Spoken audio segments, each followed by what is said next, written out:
I think not much needs to be said about the importance of this game. We are playing at home. It's an exciting match for us, for them as well. So what's important is that we go out there and believe. And just to discuss the technology test, field test, technology aspect, observation of fully trained. Malaysia dinilai tak punya malu. Pemain naturalisasi sebut menyesal bela Harimau Malaya. Bertanding saja takut. Saya menyesal pernah membela negara yang bahkan untuk menerima tantangan pun takut, ujar salah satu bintang naturalisasi Malaysia menyulut bara kontroversi yang semakin membakar Federasi Sepak Bola Negeri Jiran. Namun sebelum kita lanjut, jangan lupa untuk like, komen, dan subscribe channel Lineup Garuda. Dukung terus perjuangan timnas kita, karena jari kalian yang bergerak itu tidak akan mengurangi rezeki, malah membantu pemerintah kita mengurangi angka pengangguran di Indonesia. Kalau sudah, yuk kita lanjutkan berita panas hari ini. Malaysia diambang krisis moral sepak bola. Tidak bisa dipungkiri bahwa saat ini Malaysia menjadi buah bibir di seantero Asia Tenggara, bahkan Asia secara umum. Bukan karena prestasi gemilang mereka, melainkan karena satu keputusan kontroversial. Menolak tawaran laga uji coba melawan timnas Indonesia di FIFA Matchday. Alih-alih menyambut tantangan rival abadinya, Malaysia justru memilih menghadapi Cape Verde, negara yang nyaris tak pernah terdengar dalam obrolan sepak bola Asia. Keputusan itu pun mengundang reaksi keras dari publik, terutama di kalangan pemain naturalisasi Malaysia sendiri. Ini keputusan yang memalukan, ujar salah satu pemain naturalisasi Malaysia yang enggan disebutkan namanya. Saya menyesal pernah memilih negara yang bahkan untuk menerima tantangan dari Indonesia saja tidak berani. Seharusnya saya tahu dari awal bahwa ini bukan tempat untuk seorang petarung. Pernyataan pedas itu sontak membuat bola panas menggelinding di tubuh Harimau Malaya. Para pendukung mulai mempertanyakan keberanian dan arah kebijakan Federasi Sepak Bola Malaysia. Apalagi, para pemain tampaknya punya hasrat kuat untuk mengukur kemampuan mereka melawan tim Garuda yang sedang naik daun. PSSI ajukan turnamen mini, Malaysia pilih menghindar. Sebagaimana diketahui, Ketua Umum PSSI, Erick Thohir sebelumnya telah mengusulkan laga uji coba melibatkan Lebanon, Kuwait, dan Malaysia pada bulan September 2025. Ini sebagai bagian dari persiapan timnas Indonesia jika berhasil lolos ke putaran keempat kualifikasi Piala Dunia 2026 zona Asia. Namun saat PSSI sedang menyusun strategi, Malaysia justru mencuri start dengan menjadwalkan laga melawan Cape Verde, negara asal Afrika yang saat ini berada di peringkat ke-22 dunia. Menurut laporan dari The ASEAN Football, pertandingan akan digelar pada 3 Juni 2025 di Stadion Nasional Bukit Jalil, Kuala Lumpur. Ironisnya, pertandingan itu akan digelar secara tertutup alias tanpa penonton. Bahkan disebutkan pula bahwa kedua tim akan bertemu lebih awal dalam laga uji coba tambahan pada 29 Mei 2025, masih di tempat yang sama. Hal ini semakin menimbulkan tanda tanya, apa yang sebenarnya ditakuti oleh fan? Reaksi publik, Malaysia dianggap takut kalah. Tidak sedikit publik Malaysia sendiri yang merasa kecewa. Sejumlah komentar di media sosial menyebut fan pengecut tidak punya ambisi dan hanya mencari aman demi menyelamatkan muka. Kami tahu kemungkinan menang atas Indonesia sangat kecil, tapi justru itu tantangannya, ungkap pemain naturalisasi Malaysia tersebut. Kami harus berani menghadapi mereka untuk melatih mental. Jangan malah memilih lawan yang tidak memberikan tekanan. Pernyataan itu seolah menampar manajemen Harimau Malaya. Keputusan menjauhi laga bergengsi justru dianggap merusak mental juang pemain sendiri, yang seharusnya ditempa dengan ujian berat, bukan dimanja dengan lawan ringan. Tes nyali dong. Ketum PSSI Erick Thohir secara terbuka menyampaikan keinginannya agar timnas Indonesia bisa kembali berhadapan dengan Malaysia dalam laga bergengsi. Baginya, rivalitas panjang ini tidak hanya ditunggu-tunggu oleh para fans, tapi juga penting sebagai tolok ukur kemajuan Garuda. Kayaknya kita sudah kangen juga lawan Malaysia, sudah cukup lama. Ya tes nyalilah sama-sama, ujar Erick. Namun ia juga menambahkan, jika Malaysia tidak bersedia, maka tidak masalah. Ada banyak negara lain yang siap menjadi lawan sparring Garuda.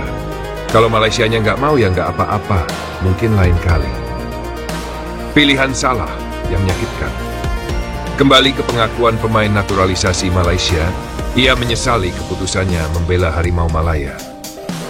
Saya sebenarnya bangga bisa membela tim nasional. Tapi ketika melihat bagaimana manajemen menghindari tantangan, saya mulai bertanya-tanya, apa saya sudah memilih tim yang tepat? Dia bahkan menyebut bahwa kualitas permainan Indonesia saat ini memang di atas Malaysia. Tapi itu justru alasan kenapa kami seharusnya menerima tantangan tersebut. Setidaknya kami tahu di mana posisi kami dan bisa belajar. Apa selanjutnya untuk Harimau Malaya? Kini, bola panas berada di tangan FAM. Apakah mereka akan mengubah sikap dan bersedia melawan timnas Indonesia suatu hari nanti? Atau terus memilih jalan aman demi menjaga gengsi? Waktu yang akan menjawab. Satu hal yang pasti, keputusan ini akan dikenang publik sebagai momen di mana Harimau Malaya kehilangan taringnya. Tidak karena kalah di lapangan, tapi karena takut bertanding. Siapa yang sebenarnya layak disegani?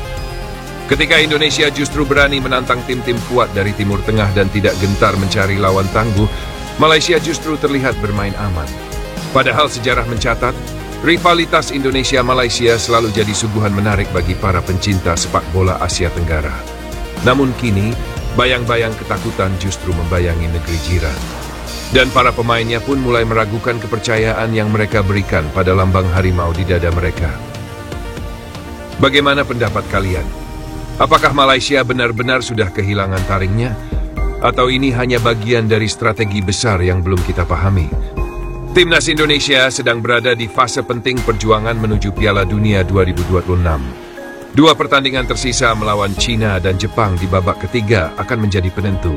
Apakah skuad Garuda masih berpeluang lolos ke babak selanjutnya atau harus pulang lebih awal? Kalaupun Timnas Indonesia tidak langsung lolos, masih ada jalan lain, yakni melalui babak keempat. Di fase ini, skuad Garuda akan berhadapan dengan tim peringkat 3 dan 4 dari grup lain. Hanya saja, babak keempat ini baru akan digelar bulan Oktober. Artinya, bulan September mendatang menjadi momen kosong yang ideal untuk menggelar laga uji coba. PSSI pun bergerak cepat memanfaatkan waktu tersebut. Salah satu negara yang diajak beruji coba adalah tim jiran, Malaysia. Yang bikin panas, legenda sepak bola mereka sendiri justru mengecam sikap tersebut. Jadwal sibuk Timnas Indonesia, tapi September lowong. Dalam 1 tahun terakhir, jadwal Timnas Indonesia padat merayap. Mulai dari babak kedua kualifikasi melawan Vietnam dan Filipina, hingga akhirnya melaju ke babak ketiga dan harus menghadapi lawan berat dari grup elit Asia.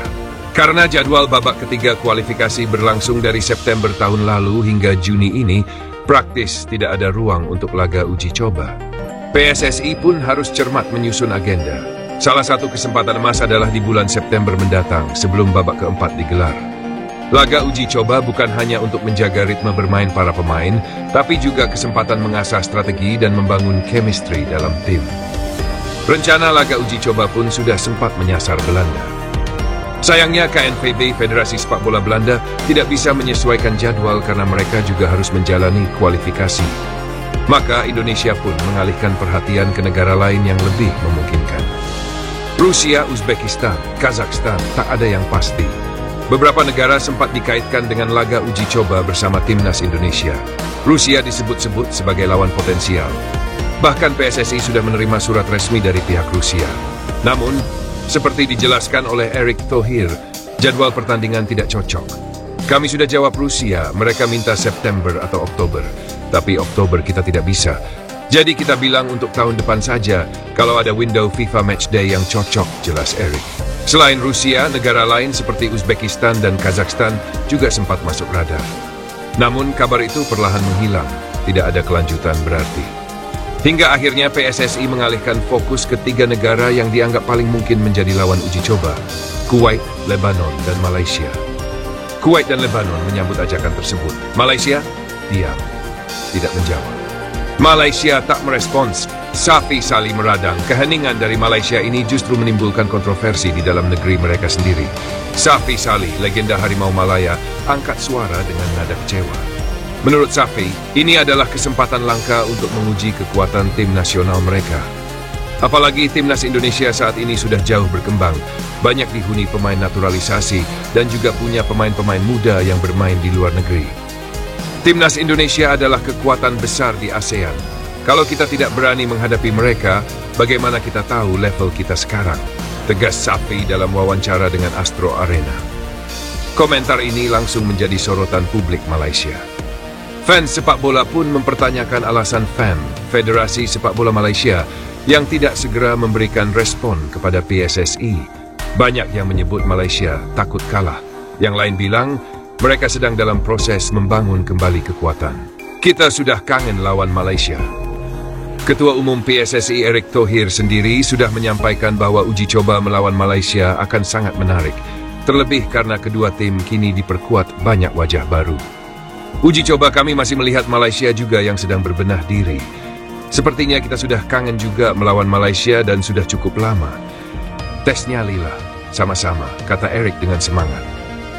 Namun hingga detik ini ajakan itu belum dijawab oleh FAM.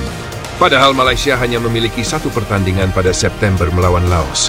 Artinya masih ada satu slot tersisa untuk laga uji coba.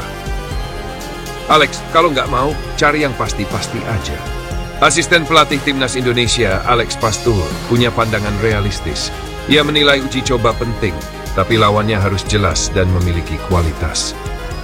Jangan lupa like, komen, dan subscribe supaya nggak ketinggalan update panas lainnya dari lineup Garuda. Next, siapa lawan paling cocok buat Indonesia di bulan September, Kuwait atau Lebanon? Stay tuned.